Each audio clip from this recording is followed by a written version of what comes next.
This isn't the first time I've seen Russian jets taking off. But no matter how many times I hear the deafening whine of the engines, see them hurtling down the runway and tearing away from the ground, the sight never fails to impress. But I'm keen to find out more about the pilots flying the planes and learn what it takes to become a Russian ace.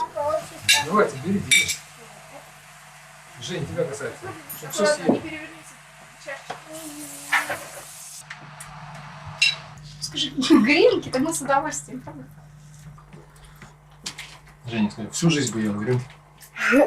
Ешьте, ешьте. В следующий раз есть быть не сможет. Ладно, давайте. Веди себя хорошо. Понятно? Маму слушайте. Вань, понял? А у Георгия глаза такие хитрые. Это пошло все из детства. У меня отец летчик-истребитель. И я, соответственно, также думал, что все отцы, они летчики-истребители. У меня отец летал сначала на МиГ-21, далее на Су-27. Я так получилось на МиГ-29. Ну, в принципе, не жалею. Самолет мне очень нравится. В своем классе очень хороший. Легок в управлении. Решает много задач. Это какой у нас? Это Супер Хорнет F-18? F-18, да. Скороподъемность МиГ-29, 109 метров в секунду.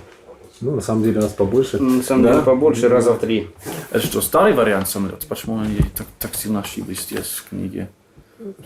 Ну, эта книга не на специалиста рассчитана, наверное, а на простого обывателя. Круг, чтобы... да, Как я. Ну, самолет, конечно, у нас в своем классе один из лучших. Простой и дешевый. Да. А вы рассказывали, как вот товарищ из НАТО вот похвалил МиГ-29. да. А что он удивлен сказал? был. Ну, когда он спросил, на чем летаете, там сказали МиГ-29. Поймет, не поймет. Так у него удивление было такое неописуемое. Да? МиГ-29, что-то это, да не может быть. И вот, Не каждый самолет может этим похвастаться. То есть он может до какой-то определенной высоты лететь с разгоном вертикально. вот недавно взлет же был, показывали по взлет МиГ-29 поразил там весь мир там вертикально. Да. Ну, хотя и вы вчера. Я помню, да. Есть такое. Но это все по телевидению, а вы же вчера воочию видели. Да. А современные самолеты, они просто издалека друг с другом воюют. Не, ну и всегда начинается дальний бой, конечно. Кто кого тут. Если не получилось, сближаются, переходят в ближний. Дежурным силам готовность 1. По цели 0548, цель высотная.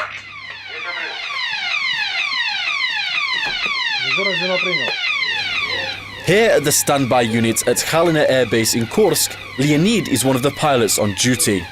An unidentified light aircraft has flown into Kursk airspace and he's been ordered to scramble his MiG-29 SMT to investigate.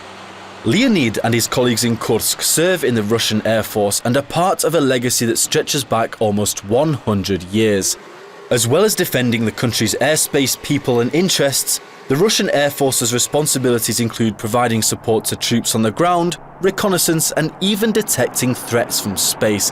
But of course, they wouldn't be able to do any of this with the pilots not some of the best trained in the world. Back on the ground, it's business as usual for the rest of the team at Khalina Air Base as they listen to their daily briefing, which includes detailed weather information and emergency landing strips in preparation for today's training flights. Полеты начнем с доразведки. На доразведку пойду я и гвардии подполковник Панченко. Товарищи офицеры, с Богом по самолетам, счастливых полетов, мягких посадок. Для того, чтобы стать летчиком, это нужно огромное желание. Огромное желание, влюбленность на всю жизнь. В небо, в самолеты. У некоторых она на всю жизнь на первом месте. Но чтобы стать летчиком-истребителем,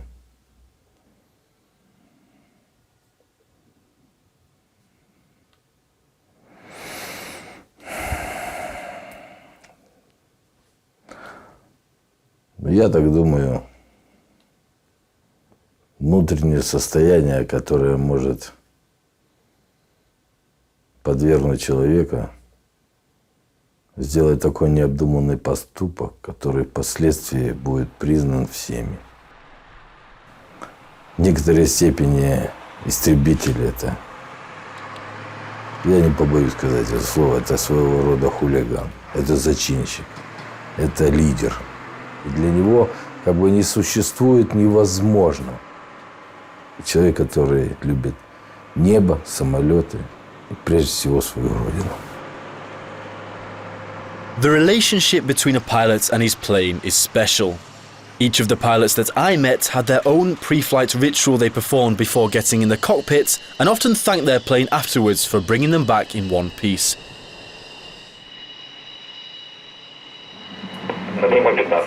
But as I learnt, the effectiveness of a pilot and his jet in the air depends largely on the work of the support teams on the ground. Khalina has a series of short and long-range radar stations that monitor air traffic around the clock.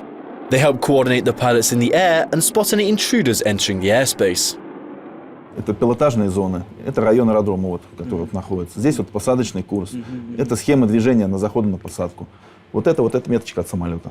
Вот одна, вот она вторая и вот она третья. Это, в принципе, один самолет. Вот это все как бы контролируется. Мной и тем, кто там, офицеры боевого управления, руководители дальней зоны, ближней зоны, это вот наша зона ответственности. Ну, напряженная работа начинается, наверное, когда вот наведение, когда идет перехват, и когда идет боевая работа, скажем так. Это вот есть у нас офицеры боевого управления. Вообще, вот истребитель, это средство для достижения какой-то цели. Ну, вот сравнить, например, с наконечником стрелы или копья. Вот, вроде бы как копье, чтобы попало в цель, нужно что? И древко правильно вырезать, и натянуть этот лук правильно. Вот, ну а за этой самой, то есть может быть изумительно хороший лук, но в руках профана, естественно, ничего не получится. То есть за всем стоят люди. Если профессионал, значит все получится. Even today's modern fighters aren't immune to technical failures, and when this happens, the skills, training and professionalism of the pilots are more important than ever. Нестор Алексей, указ президента. А сам президент наградил? Не. Это старшее, как высшее звание и высших офицеров, тогда президента. У нас более низкая планка. А это неожиданно было для вас? Ну да, нас, представлять-то представляли, а насчет наградили нет, это никто не знал. И вот у нас 22 ноября, получается, зима, построили на ЦЗТ на аэродроме, весь полк прилетел, самолет, командующий вышел, там капитан Нестеров, я же говорю, растерялся, стою молчу, я сначала, показалось, повторно, ко мне подошел, все дела. Награда, развернулся и улетел. Для этого прилетал. Борт целый. Для вас, да? Ну да. Но я удивлен, конечно, был. Так, приятно. Alexei had started his final landing approach one night when the left landing gear on his plane failed to extend. До взлета, при рулении от вибрации, открылся крышка заправочной пневмосистемы. Как раз на этом самолете представлена вот эта вот штучка. Да. Раньше она была вот этот поводок, он порядка 20 сантиметров. И вот он, соответственно, повис, и вот эту створку, и между вот корпусом, скажем так, заклинило. И вот после этого пришла доработка уже, и на всех самолетах вот они сделали коротенькие. А почему вы не катапультировались? Ночь, местность болотистая, и, как сказать, много сухих деревьев с таким, типа громоотводов, вот такого вот типа. И там ночью просто небезопасно, там или такой расклад, или такой. Поэтому приняли решение сесть на полосу, на переднюю стойку, соответственно. Выработал топливо полностью, там, соответственно, привели все пожарные автомобили, там, доктора там и прочее. Готовность номер 1, и выполнили посадку. Там перелетел, правда, но посадка получилась мягче, чем обычно на колеса. Был, как сказать, небольшой мандраж после посадки, потому что когда чем-то занят, то как бы оно и не страшно, работаешь. А потом, когда сел, уже так ручки-ножки затряслись. Вы не волнуйтесь. Да? Все, высоковато это время? Да. Сейчас будет нормально, потому что я вижу, вы волнуетесь. 120-80, это нормально. Отлично. Могу летать. Having barely passed the medical, I was ready to get in the hot seat. Well, maybe not quite. Alexei had agreed to show me the MiG simulator, but first I had an important decision to make. А мы будем с форсажом в этом разе или нет? Как удобно. Можно форсажом. В следующий раз давайте с форсажом. Окей. И отпускаем тормоза. I thought the simulator would be a bit like a computer game, but I soon found the sheer amount of information pretty difficult to handle, and I hadn't long taken off when I received my first combat assignment. The pilot on the simulator next to me thought it would be fun to harass an Englishman in a Russian jet. So with the help of Alexei, I decided to give him a taste of his own medicine. А вот наш товарищ, да. Как ракету запускал. Так, и нужно вот его в эти ворота загнать. А может пойдем на таран? Вот захват и нажимайте гашетку теперь. Во. Вот. Это одна, сейчас посмотрим, собьем, не собьем. Подбили. Ну, играться здесь можно, конечно. Главное, чтобы командир не видел. Now comes the hard part. Выпускаем шасси у нас на себя и вниз. И вниз, да. Чуть-чуть вправо довернуться еще надо. Закрылочки выпускаем. Плавненько, переводное снижение с вертикально порядка там 5 метров. О, да. Сели малый газ. Соответственно, выпускаем тормозной порошок и нажимаем тормозим. У вас даже неплохо получается. Но вообще полностью. Ну все, в принципе, наши полеты конкретные трясутся в руке. Но я рад, что я не пришлось катапультироваться. My hands had just about stopped shaking when Leonid returned to base. This time it was just a false alarm. An inexperienced pilot had unwittingly strayed into Kursk airspace. Ну, а вся наша работа — совершенствование и улучшение своих навыков, мастерства летного. Периодически вот ездим на учения. В прошлом году мы, истребительная авиация, принимала первый раз участие в данного рода соревнованиях. Авиадарс, он сам подразумевает, то есть стрельбу, как дротики, стреляя, в мишень кидают. Held in Ryazan as part of Russia's International Army Games, 2015 marks the third time the Aviadarts competition has taken place. This year, thousands of people filled the stands to see high flyers from Russia, China, Kazakhstan and Belarus take to the sky and strut their stuff in the hope of getting a place on the podium.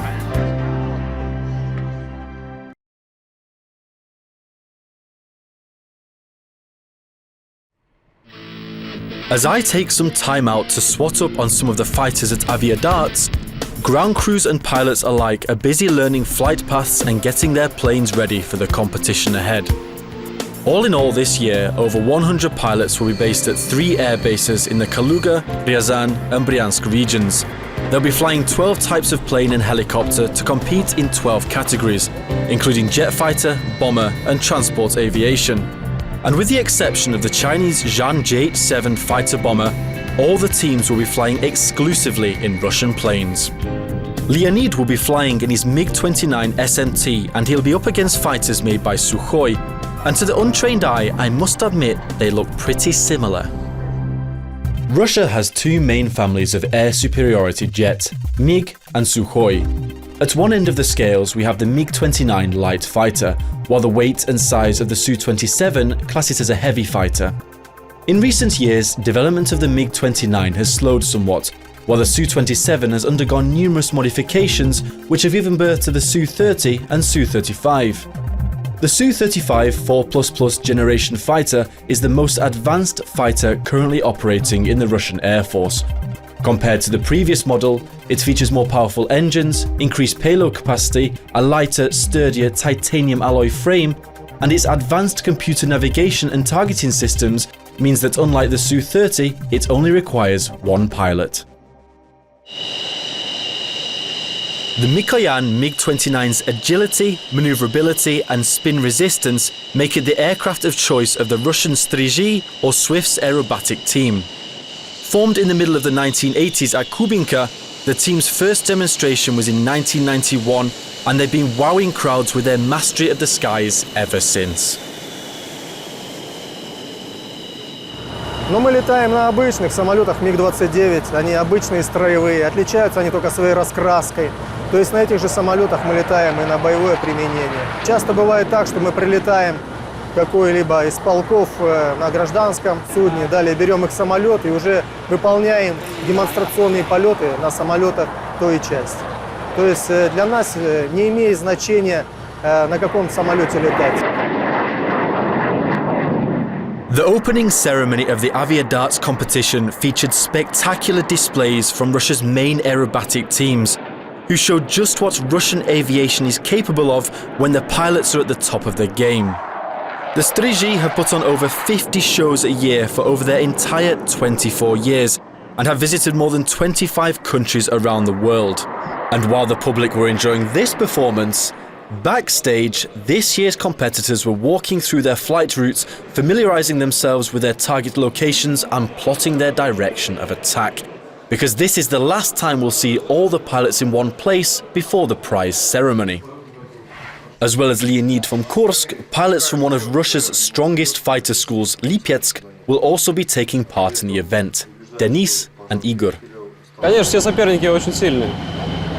Тут не просто какие-то обычные летчики, там, лейтенанты, только прибывшие в часть. Здесь подготовленные люди, которые прошли отбор. Вот. И действительно есть многих чему поучиться. Aviadarts is designed to test the full spectrum of skills and roles demanded of today's fighter pilots. All the participants will be marked on the tightness of their formation and the accuracy of their unguided rocket and cannon attacks. And as the teams take it in turns to strike their targets, Denis and Igor buckle up for the most demanding stage of the competition.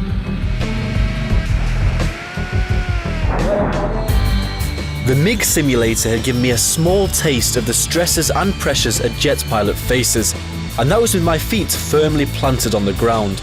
So I could only imagine what was going through Denis and Igor's minds as they took off for real. During the event, the teams used almost 400 rockets and 220 cannon rounds. A UAV equipped with thermal vision helped the judges and me observe the event, so I could see that Denis and Igor had done well. During a break, I went to inspect their targets with one of the adjudicators, and take it from me, the range looked like a real battlefield. В качестве мишени у нас используется списанный самолет МиГ-29. Оценка происходит следующим образом. Прямое попадание ракетой или из пушки 100 баллов, ракетой в зачетную площадь 25 баллов, прямое попадание из пушки 100 баллов, каждый снаряд в зачетную площадь это 10 баллов. Судя по количеству прямых попаданий наших ребят из Липецка, довольно хорошие шансы попасть на пьедестал. Да. It looked like Denis and Igor had the live fire stage in the bag, but as well as showing off their sharpshooting skills, on their way to the range, the pilots had to conduct a reconnaissance of the surrounding area and locate and identify a number of hidden targets. Так спрятали его хорошо, блин. Смотри, между двумя лесами. Вон, видишь? Крест такой черный. И его только когда над ним видно его. Чуть справа, чуть слева не видно. Давай вот здесь поставим букву, да? I managed to catch up with Denis and his colleague Alan at their home base in Lipetsk 2 weeks before the competition. They even took some time out of their hectic training schedules for a friendly game of darts. В принципе, имеете ли дартс играть? Только сегодня? Первый раз. Первый раз пробовал. Не, ну с детьми в детский дартс играешь. Такой. Опыт надо. Как-то все тут сложно слишком. Нет, промазал. Так, отсутствие результата тоже результат. Да, вот здесь тоже наш флаг. Ага. Что там тебе Плохо играет, не да. помогает тебе? Да, чай не люблю, футбол не смотрю, дартс не умею играть. Да, но я лучше играю с пивом. Это вот игра для пабов в основном. Поэтому, наверное, у меня плохо получается. Да. Да, я вижу вот две доски. Нужно объединить. Так обидно. А вы какой вид дартса предпочитаете? Исключительно авиадарс. В авиадарсе точнее получается. В авиадарсе проще правила, чем тут. It turns out that Leonid, Denis and Igor have one thing in common. Как-то в 5 классе, где-то в 5-6 классе, отец мне дал книжку про летчиков-истребителей почитать. Ну, как-то меня особо эта тема раньше не интересовала. Ну, прочитал. И стало довольно интересно. Оказывается, отец тоже в свое время хотел стать летчиком, у него не получилось по здоровью. Он сломал ключицу. Да, и вот решил, думает, может, меня это заинтересует.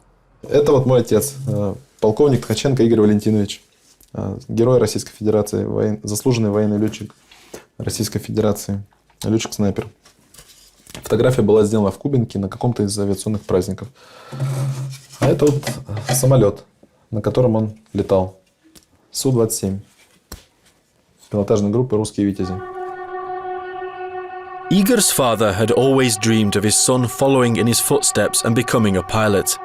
The same year Igor graduated from the academy, Colonel Igor Tkachenko was tragically killed in a mid-air collision with another Su-27. He and his team, the Russian Knights, were preparing for the MAX 2009 air show.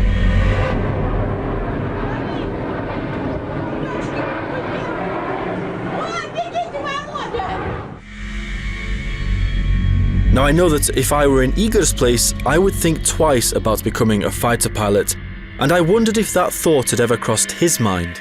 Нет, ни секунды сомнения не было, поскольку всю свою сознательную жизнь с самого детства я мечтал и стремился быть военным летчиком. И другой профессии себе не представлял даже. Unfortunately, I couldn't hang around with Alan and Denis all day playing darts. Both of them had training to do. Alan's teammates will be flying in two Sukhoi 30SMs, while Alan himself will be taking Russia's most advanced aircraft out for a spin, the Sukhoi 35S. The exercise has been specifically tailored to simulate the stress and unpredictability of a real combat situation. In today's exercise, Alan and the two other aircraft will have to repel an assault on the airbase from the air. The attacking force will comprise a mixture of over 20 planes, including fighters, bombers and attack aircraft, and they better keep their eyes peeled because they'll all be travelling at different heights, speeds and directions.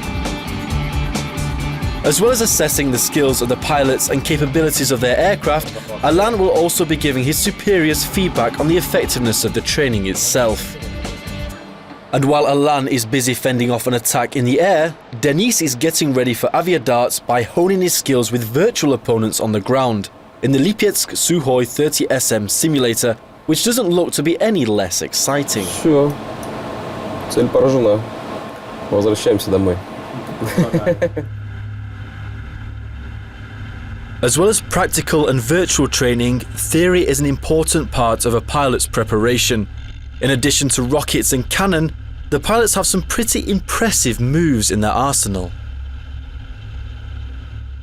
Вот истребителю заходит в хвост истребитель противника, то есть оказывается сзади него подпуск ракеты либо стрельбу из пушки. И истребитель, значит, предпринимает маневр, значит, колокол, уходит резко с увеличением тангажа. Атакующий не вписывается, проскакивает либо лево, либо вправо, то есть уходит под его траекторию. И, соответственно, после зависания вверху на высоте и опускания носа, значит, летчик производит визуальный поиск цели и, соответственно, атаку его. The Sukhoi's thrust vectoring engine nozzle means it can perform gravity-defying moves, and the bell is just one of many evasive techniques that super-maneuverable aircraft such as the Sukhoi and MiG can employ to gain a tactical advantage in a dogfight.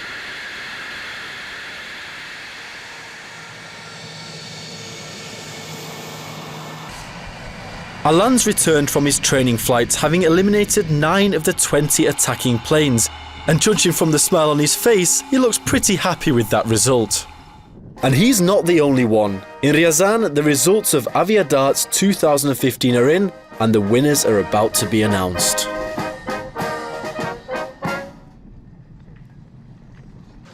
Первое место. Российская Федерация. Войсковая часть 62632А. Город Липецк. Капитан Погодин, капитан Ткаченко. Второе место. Республика Казахстан. Капитан Абдишукир, старший лейтенант Бурковский. Третье место. Российская Федерация. Войсковая часть 45119. Город Курск. Майор Проказин, капитан Ломалов. Russia came first overall in this year's Aviadarts, with Kazakhstan coming second and China taking bronze. And for Denis and Igor, it looks like all that hard work paid off. And for today at least, Denis will be swapping his Su-30 SM for a somewhat slower vehicle, but I don't think he minds.